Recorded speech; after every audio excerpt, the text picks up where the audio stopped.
What's up guys, and welcome back to another episode of the Bundesliga career mode. It's episode number 43. As always, you know the drill, loads to get through in today's episode. Hopefully in all three competitions we'll have match day 4 and possibly 5 of the Champions League phase against Man City and RB Salzburg. More big games in the Bundesliga as we aim to keep our good run of form going. We start with this DFB Pokal, aiming to defend our cup we won last season against Stuttgart's B team coming to Borussia Park. This should be a comfortable progress through to the last 16. Let's get it done. Go on with your card back. I've always been in two minds about whether B teams should be allowed to play in a league in a football pyramid. Because on the one hand, I think it strengthens other teams when they're playing against the reserves of the top teams, you know. When you think about the quality in depth a lot of the elite teams have now, to take on their B team is actually a really hard game to face. You know, and I think it's also good for the young players of that elite team as well to get more competitive match experience. On the other hand, I think it's harsh on a lot of the smaller clubs from perhaps smaller towns or cities, for example, when they're taking on, again, B teams of an elite team who can sometimes take their place within the football pyramid itself. So I kind of see it from both angles, really. There's an argument to be made for it, and there's an argument to be made against it. In England, traditionally, we've never allowed that. However, in the recent years, we have allowed B teams to play in the Johnston's Paint Trophy, or whatever it's called nowadays. But you know, which based on my way of saying what the competition is, it's not exactly a major honour in England. But yeah, there's an argument to be made for it and an argument to be made against it. Really, it's personal preference. But in Germany, the B team of Stuttgart tonight didn't stand much chance, even against our B team. I felt very confident. Casper makes it 2. We're in the last 16. Put us in there now. What's it called nowadays? The EFL trophy. Where are we? Well, here we are. The Virtu Motors Trophy. Just seriously. Like, it's great if a smaller team goes all the way to Wembley, get a nice day out there. Not a lot of teams may get to experience that without it, but other than that, what's the point? There are just too many games. There's just far too many games. And this is all throughout the football pyramid. Not just at the top level, we're seeing top level teams complaining about the amount of games we played now with the introduction of the Club World Cup and so on. But when you got that in the lower leagues, in League 1 and League 2 as well, adding to a 46 game league season, plus 2 major domestic cups as well, goodness, that's ridiculous. How are you going to keep up with all of that? Peterborough won it last year, and the reason I remember that is because they knocked out Wrexham in the semis, and prior to that there was a lot of talk about, oh, this is going to be the Hollywood final, this is going to be the Hollywood final at Wembley, Wrexham versus Birmingham, and the Posh were like, lads, show us a bit of respect, we haven't played the semi yet. And he ended up beating Birmingham and then won the final as well, so fair play to the Posh for that. But again, the issue I have is just too many games. Like, it's just far too many games. I don't know when FIFA and UEFA, and I'll hold our own FA accountable as well, when are they going to realise this is just not sustainable? Fixture congestion was an issue 20 years ago. It's an even bigger problem now. Something needs to be done, and my fear is the longer this goes on and the more complaints come out without the governing bodies making a change, FIFA are going to say, and Infantino's going to say, I've got a solution, the Super League. That's what we don't want, and that's what I'm worried this fixture congestion and overload is going to cause. I don't know how I got onto that subject either. I was talking about B teams in the football pyramid, and somehow I got onto the Super League prospect. That was a tangent of a tangent somehow. Right, so we'll have the draw for the DFB Pokal last 16, and we'll be taking on Leverkusen away at the Bayern. A very tough contest there as we'll head away to the Bayern. Okay. Alright, we'll see if we can take them out, but that's going to be very tough indeed. Right, following game, Heidenheim at home, back to match in the Bundesliga, bottom of the table right now, Heidenheim, and right now winless in their first 8 games with only 1 point, so this should be a banger, and after a mini struggling patch of form, where we'd lost 2 times in 3, we are back on track, and let's prove it with a big 3 points here. Heidenheim at home, our following game. I mean, the Club World Cup's a great example of this as well. I have been a massive football fan since a child, and this Club World Cup, I kept saying in my videos, oh, I want to watch this game, this should be a good game, really want to watch it. I don't have the time. literally didn't have enough time to watch any games live apart from one, the final. And, you know, I saw highlights of a few games, obviously, but I got to watch one live game, which was the final, you know. I felt like such a fair weather football fan. And why is that? Well, because prior to that, we had the under-21 Euros, which I was trying to watch as much as I could. And before that, we had the regular seasons. And it's like, and sometimes it's like, well, something's got to give, surely, like, you know, because it's just too much. I mean, you've got pre-season friendlies happening at the same time as the Club World Cup for other elite teams. And not to mention, you know, we've got the qualifiers for the European competitions already starting to. Surely something has to give. Surely it can't go on like this, can it? As we always say, if you want to win silverware, this is what you've got to do. When you haven't played well, still find a way to win. Kleinentz's strike right before the hour mark gives us the 3 points, and our winning run continues for now. Not sure it will here though. Following game, I play a lot better to get 3 points in this. Match day 4 of Champions League phase, 3 from 3 to start the European campaign off, but this possibly the toughest fixture of a Man City coming to Borussia Park for match day 4. But if we can win this will definitely be a statement made to Europe's elite that we are good enough to win it this year in our pursuit of the treble. Man City and Gladbach on match day 4. I have this theory that one of the reasons why rivalries don't tend to hit the same nowadays is because there's far more chances and opportunities for teams to meet more frequently than they did back in the day. Because now, obviously, you've got the well, you obviously had the League Cup and the FA Cup anyway, but there's obviously pre-season tournaments to get played a bit more frequently now. Sometimes you've got post-season games and tournaments, but not only that, you've got the extra European competition as well. So there's 3 instead of 2 now, and not only that, you've now got the Club World Cup as well. So maybe I'm wrong, but I think that's one of the reasons why rivalries have lost their edge a little bit in recent years. Possibly that's a minor factor maybe. But also as well as Haaland is bursting through to drill in the opening goal. I've been re-watching Tom Brady, Man in the Arena, a documentary about one of the greatest NFL players of all time. Now, I'm not an American football enthusiast, but I watched it the first time a while ago and I'm re-watching it again. It's really good. But Tom Brady is recanting like experiences he had and rivalries he developed with players and other teams as well during his career. And I think one of the reasons why is because in the NFL, now correct me if I'm wrong, NFL fans, but I think there's only 16 regular season games, and then there's I think 3 or 4 playoff games. That's it, as opposed to just like the mammoth amount of games you're playing in the football world, for example, or, you know, a big basketball fan, or basketball, for example, 82 regular game season, and of course 3 or 4 possibly 7-game playoff series. Yeah, I really do believe it. To me, sport needs to understand it's quality over quantity, not the other way around. Yeah, I'm on episode 4 now, I think it is. I've been watching it on a tram home from work, but I really want to get into the NFL. Like, genuinely, I've never been into it. You know, like I just haven't been able to get into it. Just again because of time. You know, my friends really like it. A few of my friends are proper into it. They've gone to some of the games in London, but I just don't have the time. I can't add another sport in. It's hard enough keeping up with football and basketball, adding another sport in, you know. It's so difficult. But I would like to get into it. It seems like such a cool sport, man. And, you know, like everyone else, I'll fair weather watch the Super Bowl. But that's as far as my my time aside set for the sport goes. Maybe next year will be different, but what won't ever change is this man always scoring. This year, next year, 5 years down the line, he'll always be a superstar striker. Haaland back at it again with a brace. Oh, that's risky from Florentino, but high risk, high reward. That's amazing. Nice goalie 1-1 surely. Yep, Shardy through the gap. Kleinitz on the weaker right foot, but I still back him. No, Edison makes a great save, smothering the body at the feet of Big Tim. And still 2-1 for now. Great first half. This has been more chances in 45 minutes of this game there was in 90 against Heidenheim. It's been a thriller. More goals to come. I'm sure it's not over yet. Apologies for rambling a lot about the football today, but honestly, this is my favourite part of recording audio.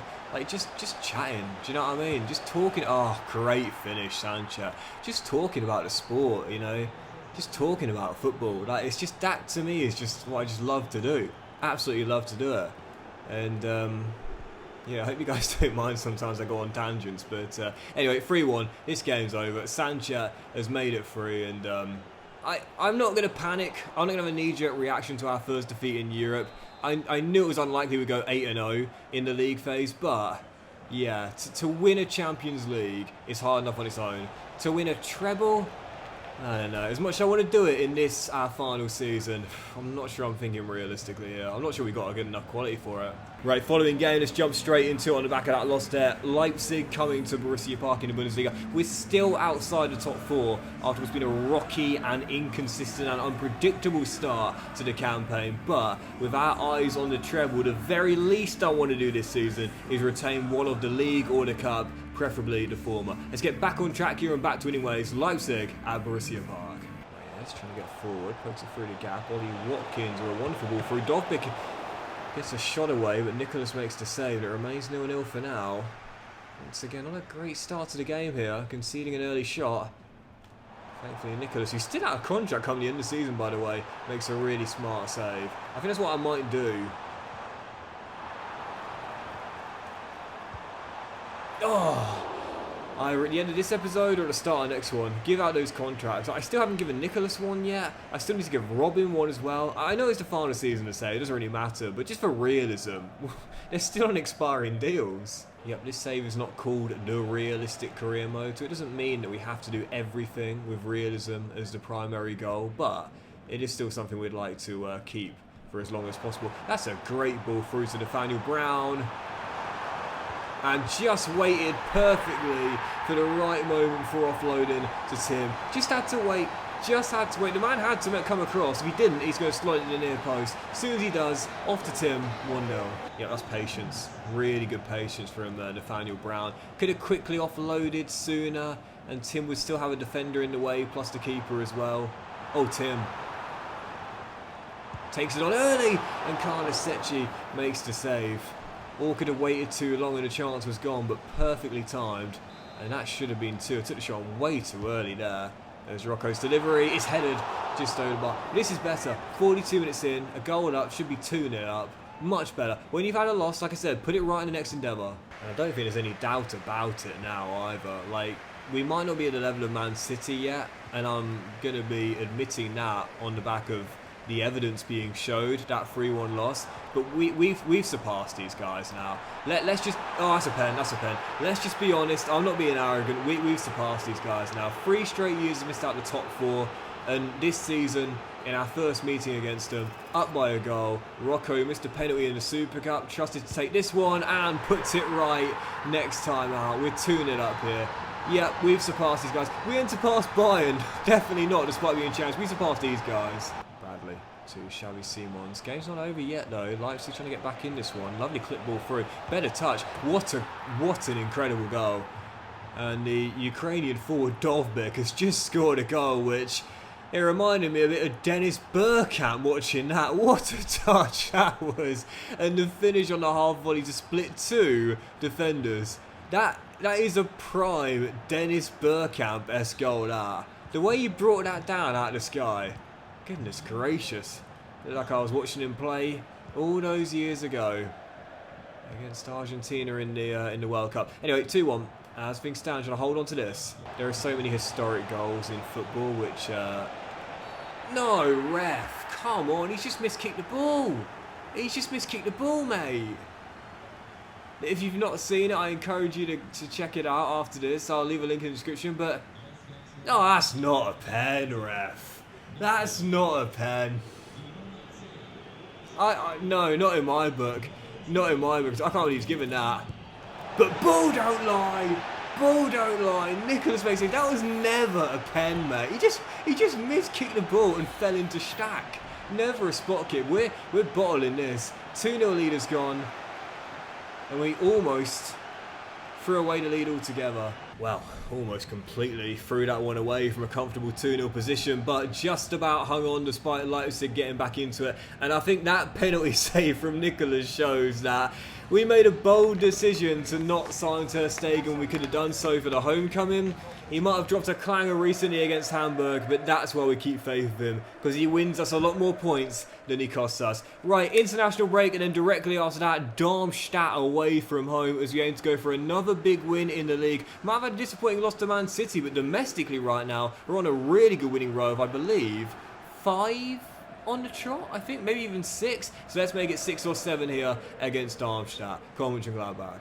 Yeah, there's 5 wins in a row domestically, and I believe 7 in 8 if you count the European fixtures. So brilliant run for Mönchengladbach. But it's what makes that defeat at home to Hamburg even more frustrating, because like we always say, taking on Bayern, whether it's home or away, oh, I should have rolled that through there. If we lose, it's fine. I'm not getting mad at that. We've only beaten them once in the entire save. I don't care if we lose to Bayern, home or away, but against Hamburg at home, great start for them this year, sure, but you got to win those games. You want to win a title. Bayern don't slip up in those games. Bayern don't lose at home to Hamburg, so you can't either. 7 after the restart, and Darmstadt almost getting themselves in front. Same with these games as well. I mean, we might be away, but come on, this is Darmstadt, newly promoted. You can't slip up in these games here. It's a chance to add to your goal tally, let alone just get 3 points. And Nathaniel agrees. Took our time to get it, but finally in front. Patience pays off. Nathaniel's first of the year. 24 to go. Mönchengladbach in front. Glow.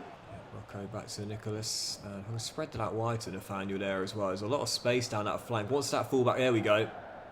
Once it comes across, that allows you in. It's like I'm playing chess out there. Not that I know how to play chess. I want to learn how to play chess. But again, time. How can I play chess when I want to keep up with the Club World Cup? But seriously, time. Anyway, I've given the chance for Darmstadt here to get back in the game late on, and they've taken it. Fraser Hornby levels it. I've thrown it away. He spent practically his entire career outside of the...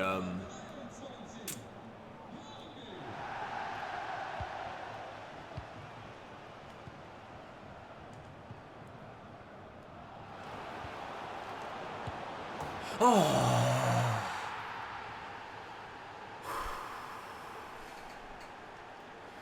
English and Scottish Premier League and the football pyramids as well.